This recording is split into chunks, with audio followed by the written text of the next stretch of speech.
Merry Christmas and welcome to The Open Book. If this is your first time joining us, our guests on this podcast share their personal journeys in hopes that it would help someone in a similar situation. As we say in Hawaii, mele kalikimaka, and we hope you continue to watch The Open Book. Welcome, DJ, to The Open Book. So let me tell everybody how we met. 15 years ago, you actually hired me. Yes, I did. It's the best thing. Yeah. I thought I knew everything about you, but I was wrong until recently you shared some stuff with me, and not everything, of course. And so you're here today to share your journey and your testimony with us. Before we start, I wanted to tell you that I think you're amazingly brave for this. I don't know if I would have been able to share this with anybody, with the world, with everybody here on The Open Book, but I give you props for this. So let's start by telling us a little bit about yourself. Okay. Well, I grew up in Wisconsin, and I've been in Vegas for like 34 years. Wow. I know. So I'm like a local. Okay. I thought you were local. I am loco. Loca. Me too. So anyway, and I know you because we worked together. That was a beautiful decision I made. I felt connected to you from the beginning. You know, there's just still certain people who you just connect with, even though we haven't seen each other forever. But I know, but we pick up like that every time we see each other. Yeah. Yeah. Okay, how old are you? I am 54. Ooh, girl. I did not even know you was 54. I thought you were like in your late 40s. Yes. I thought you were like me. How many children do you have? I have two. Two boys, right? Two boys. They're 22 and 19. He's 22? Yes. He's 22. Yes. Oh my gosh. Okay, 22, 19. What's your occupation? I am a recreation specialist. Okay. I have the best job ever. I get to create fun and enjoyment for the community. Yes. And that's where we bonded. Community, the word community. Yes. Right? Okay, so let's start with your story. Take me back to what happened with you. And you can start it anywhere and however you want. This is your story, so I am a rape survivor, and whenever I think of it, I always go back to this one incident, but I've actually been raped 3 times. Wow. And the first time I didn't even really realize what it was until I was in therapy. And so the first 2 times with the guy I was dating, we were dating for like a year and a half, and I knew better. I saw the signs. What age were you? 21. Wow. Just barely got to Vegas. Okay, that's a big, like the age 21, right? Because you don't really know nothing yet, right? Right. Yes. So it was a guy that I dated for a year and a half, and I saw the signs. He was very jealous and possessive and just ridiculous. But at the time, I had no self-worth or self-esteem, and he was so cute and muscles, and I'm like, being with him was better than being alone. Okay. And it made me feel valued because it was somebody that he obviously gave me a lot of attention. You know, so no matter if it was negative or what, it was still attention. Mm-hmm. Okay. Yeah. So 21. Okay. Do you want to take us into? So did he convince you to do things? And then that is that considered rape for girls that are listening? Kind of explain to us what that would entail, like. If you say no, after you say no, then it becomes rape. Yes, that's one situation, but there's more than that. So tell me. One of the times that at the time I didn't realize it was rape was I was passed out drunk, blacked out. And I woke up and he was just on top of me, just going at it and freaked me out. I just jumped away and got off the bed and I'm like, what are you doing? Okay.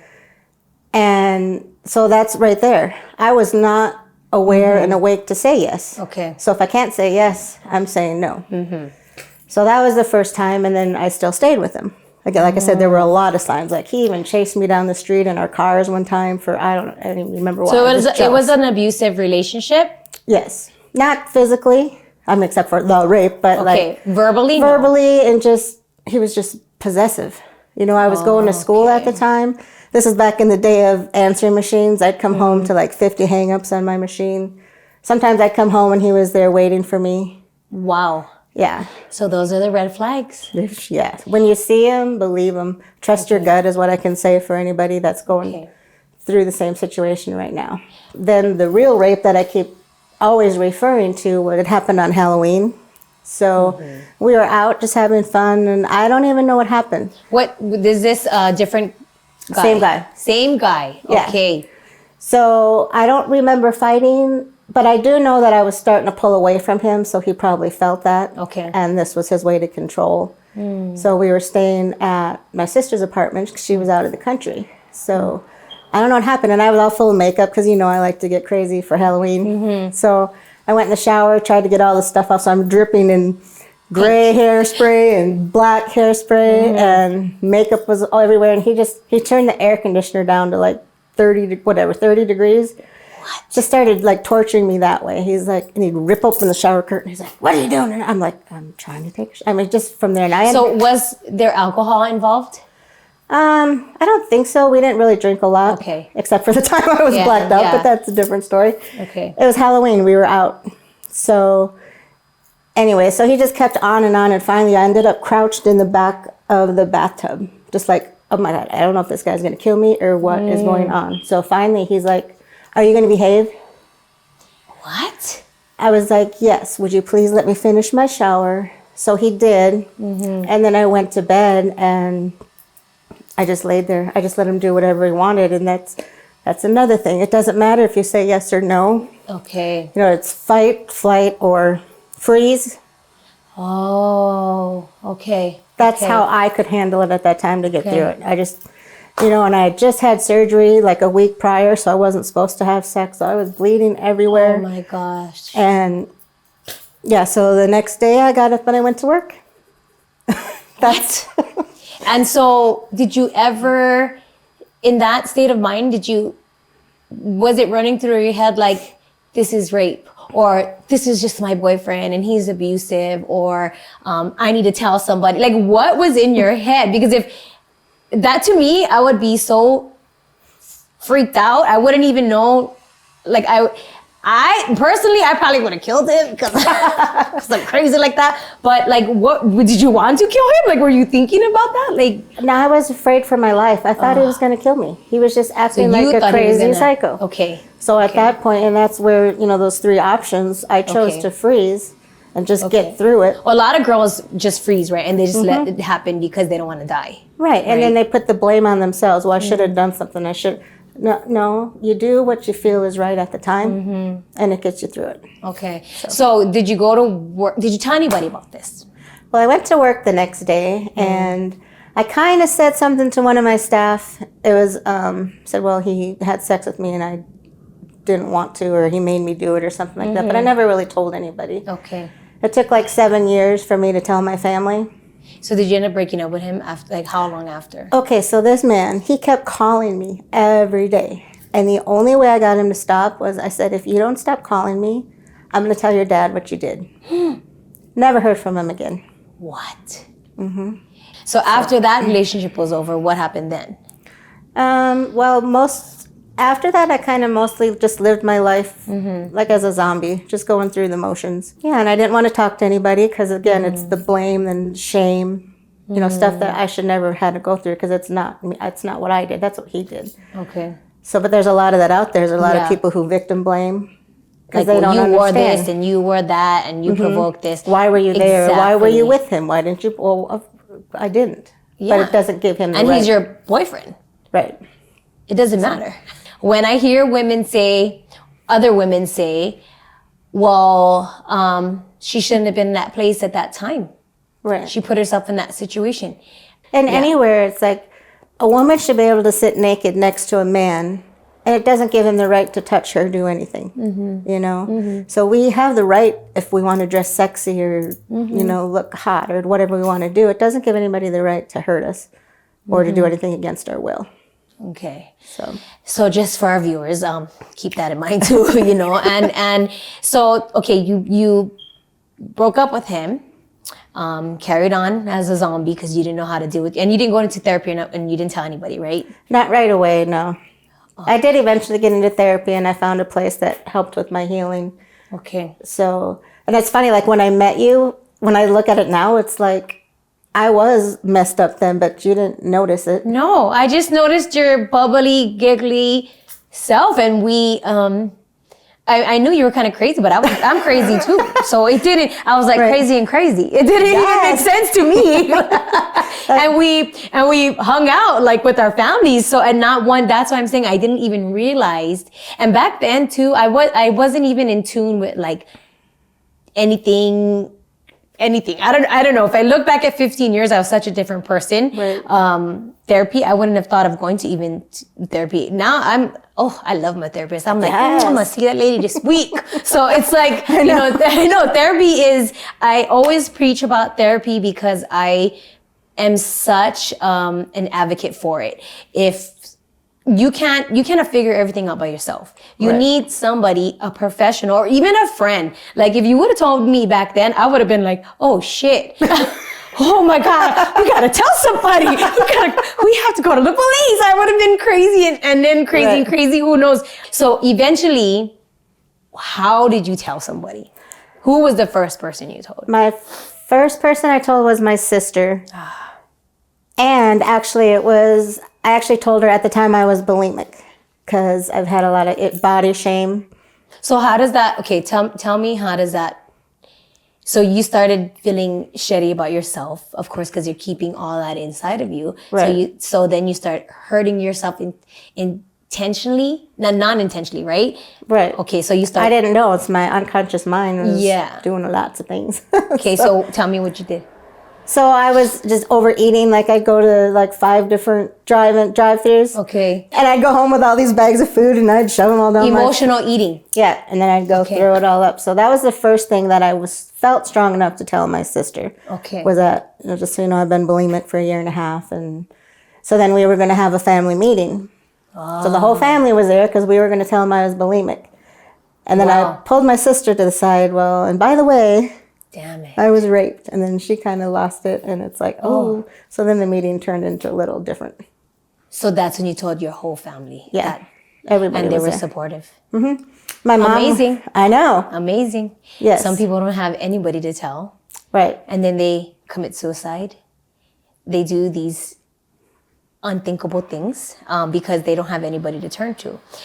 So that's amazing on behalf of your family. And I think that was a brave move on you, because a lot of women still to this day have gotten raped or abused and not have told a single soul.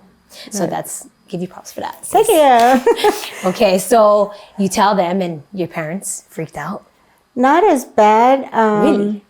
My brother was the one. He's like, oh, who is he? I want to kill him. I'm like, no, that's not happening. The only reaction I remember, my dad, because I used to work, it was funny, like his mom and my mom worked together. Oh, shucks. So when my dad went to gift wrapping, that's where his mom worked, and he saw her, he said that he got so angry and he didn't know what to do because she didn't even know, so it affected him that way. And then my mom went out to right away get information for what I can do. And there's the Rape Crisis Center. Amazing on her. Yeah, so she gave me all these pamphlets and, they said, just call when you're ready, whenever. And 10 years later... So, okay. You haven't That's okay. You're in therapy. Okay, so that happened, and then you just went on with your life, right? And thinking that you're going to heal on your own. You still didn't get therapy then? No, not for several years, like 10 years after. And then tell me about the third one. The third one was probably... Were you married? No. Then? Okay. It was all before I was married. Okay. So, I'm sorry, husband. I was a mess. Hey. But I didn't know I was a mess. We're all a mess. Right? Every single person is. Right. I don't care what anybody says. Everybody got their shit. Yes. Everybody does. And everybody has their demons. And everybody's a mess. And we're just doing the best we can. And that's all you can do. Because at the end of the day, what you're going to be perfect? Walking immaculate? Who cares? Right. Who cares? Get help. Get help. And that's it. Exactly. So this is before him, before you had kids. I was at a Christmas party and we used to go get hotel. It was this fancy party. They had ice sculptures and all this stuff. Okay. It was not where we work now. Of course not. No fun. And I remember being all dressed up. I had just lost a lot of weight and I was feeling good. And all I remember was ordering my first drink. And then I woke up the next morning. I had this huge pile, like vomit next to me. I had a 2-piece jammies. They were tucked in just perfectly neatly.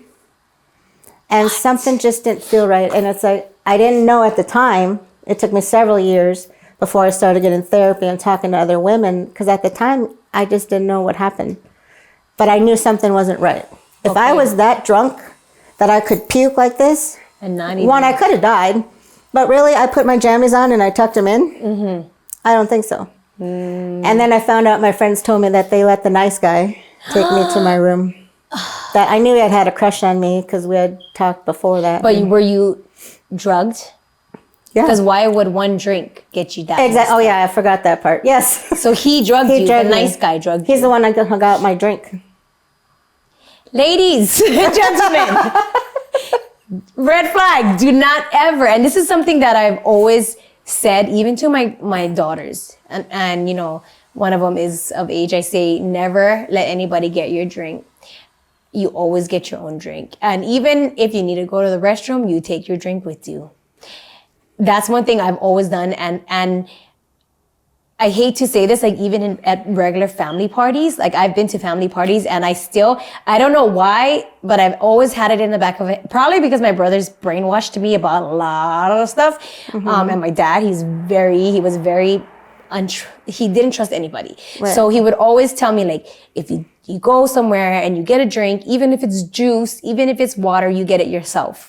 And I've never even knew that back then, like anything about it. But now as I get older and I see and I hear about these things. So don't let anybody get your drinks. Anybody. And you have to watch the bartenders because sometimes the bartenders. They're in on it. Yes.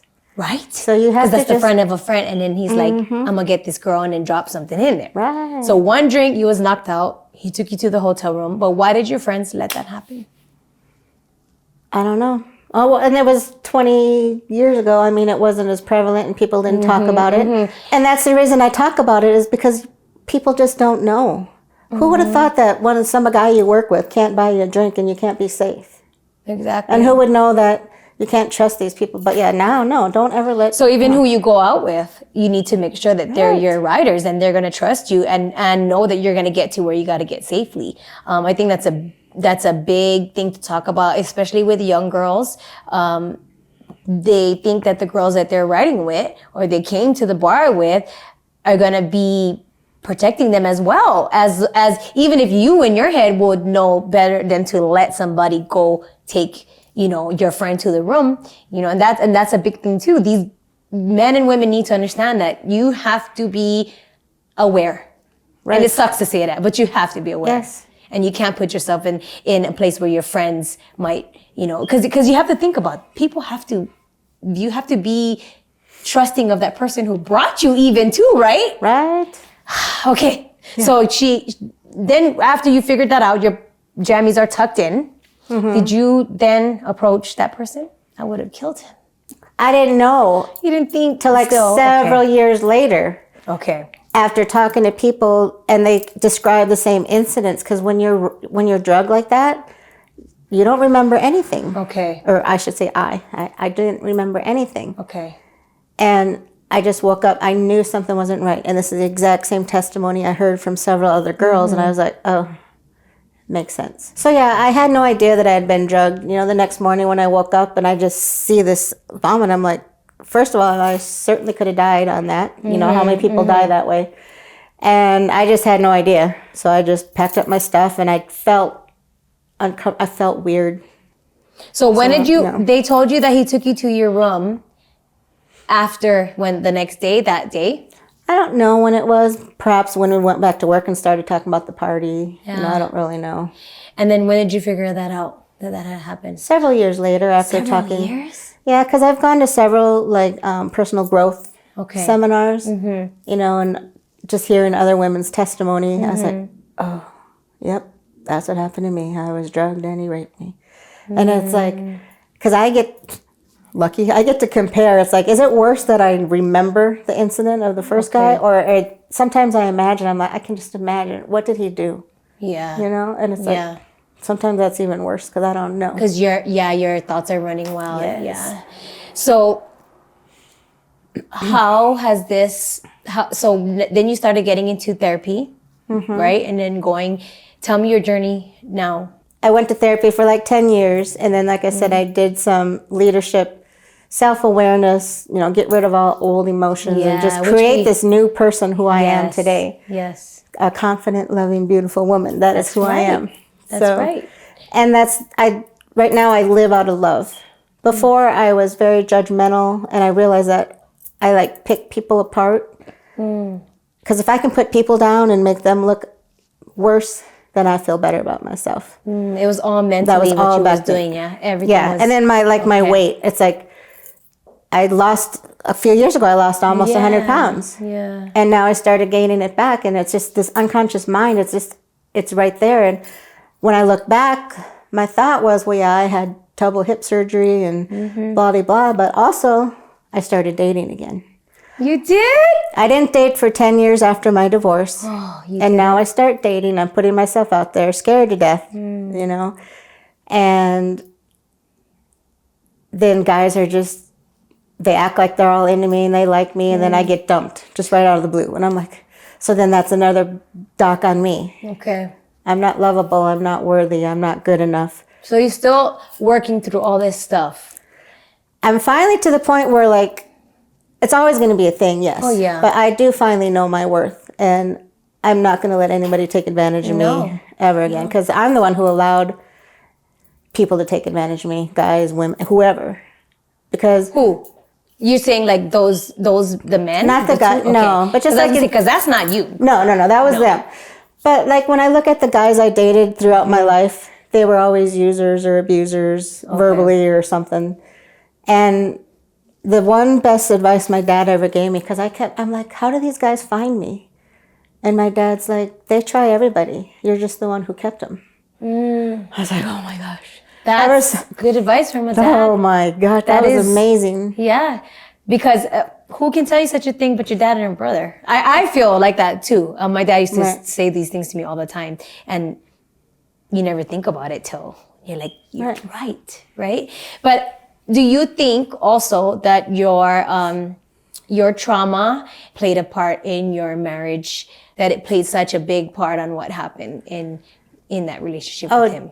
Definitely. Like I said, I didn't realize what it had done to me, and before we got married, because we had that love story, we fell in love right away and we got married right away. And however, before we got married, I was like, I'm not this happy-go-lucky person you see, I'm damaged is what I used to think. Okay. I've been raped and I'm this and that. He's like, I don't care, I love you. He knew about it then. So he knew about it. Okay.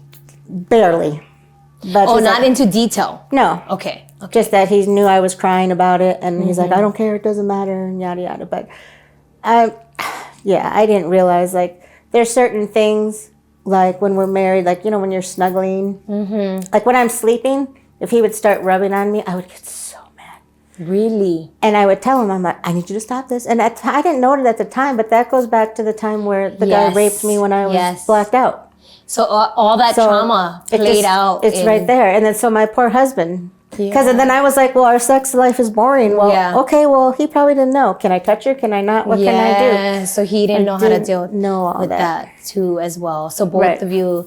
So it's good that you recognize that now, and you can say that on, and say that. And I'm hopeful that he understands about that. I mean, it's been years, of course, but that is also something that women, if you're holding in even abuse, as a child, right? Sexual abuse, if you don't talk about it, if you keep that story to yourself, what's happening in your future now, your present, it's, you're messing your shit up. You're messing, because it has to be released. Right. You have to release it. And I feel that, in a lot of women feel shameful, because you said you felt like, oh, it was whatever, shame. Right. even with abuse, child abuse, right? You feel embarrassed to talk about it, or you think that people are gonna judge you. And you know what? To be honest, you kept talking. You said your weight. I didn't even notice that about you. I did not notice anything but your personality. Right. And I wish I could say now, like, God, I wish you would have told me. I wish you would have told me. But like you said, it was your own journey. You needed to find a way to tell somebody. If they tell someone, the sooner the better, right? Yes, as soon as you feel comfortable, reach out. There's so many places. There's hotlines for the Rape Crisis Center. They're throughout the whole country. Actually, we just changed our name. I'm a volunteer there now. Yeah? Yeah. Okay, good. So that's part of my journey as well. We changed our name to Signs of Hope. Oh, So I love that. I know. So tell me, if you could tell someone watching something that would help them, what would you say? I would say know that it's not your fault. Okay. You didn't do anything. You didn't deserve that to happen to you, and to reach out and to keep reaching out, because you're going to find some people, like there's a lot of people that I've met on this journey that they tell their parents and they don't believe them.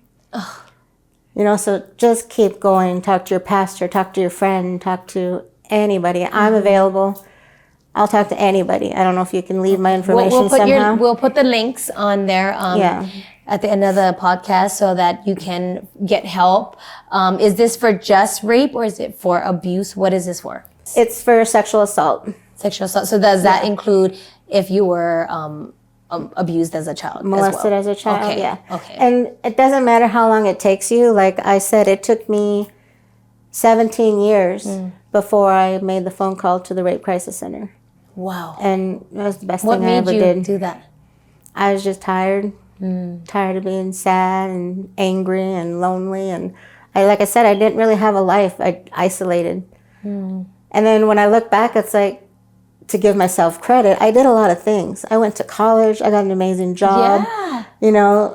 So I did a lot of things. I didn't do them with joy. It was you were just going through the motions. Making me do. I had to do it. Make myself do it.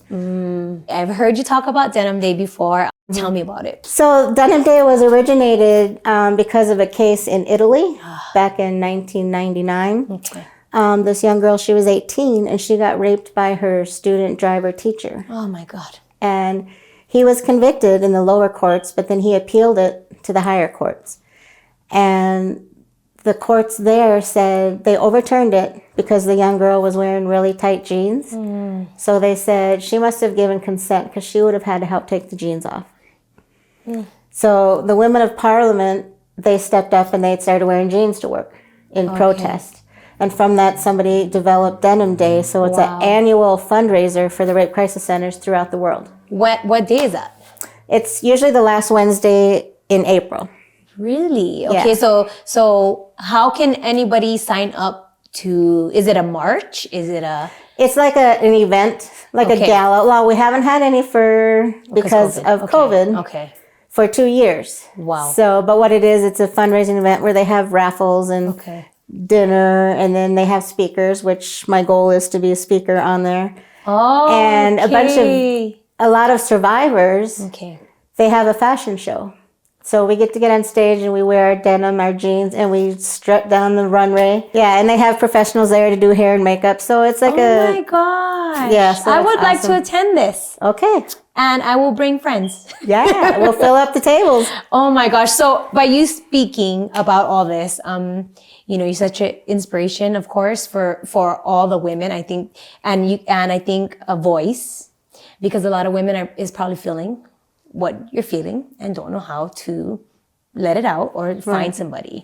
So, in other words, I just want to let you know that I'm inspired by you and you inspire other women to talk about this. Do you want to add on to anything before we leave?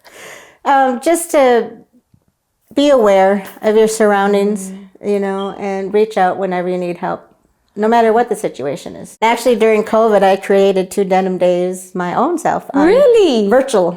Yeah. Virtual Denim Days. Yeah, okay. they're awesome. So that's a good idea. Okay, we can do that too. Yeah. I wanted to read you something. The other day, I was listening to a podcast, and this is so weird. It was on the 10th. And, you know, I knew once I heard it, I was like, I need to share this with you. So if you do not turn to your painful story, that story owns you. Yes. And I thought of you as soon as I heard it. I stopped the podcast, I wrote it down, and I was like, I need to read that to you. I love that. I live on quotes. And one that sticks out to me is, if you don't heal the wounds that cut you, you'll bleed all over those that didn't hurt you. Oh, that gave me goosebumps. Oh, yeah? Yeah. But that's been a big part of my healing, too. I love inspirational quotes and motivational, and I just love it. Yeah. It helps you. This story, to share this with everybody, the world, you will help people, and you've helped me to understand you more. I'm going to cry. That's okay. I'm just so proud of you. I'm so proud of you. Thank you. Thank you. Oh.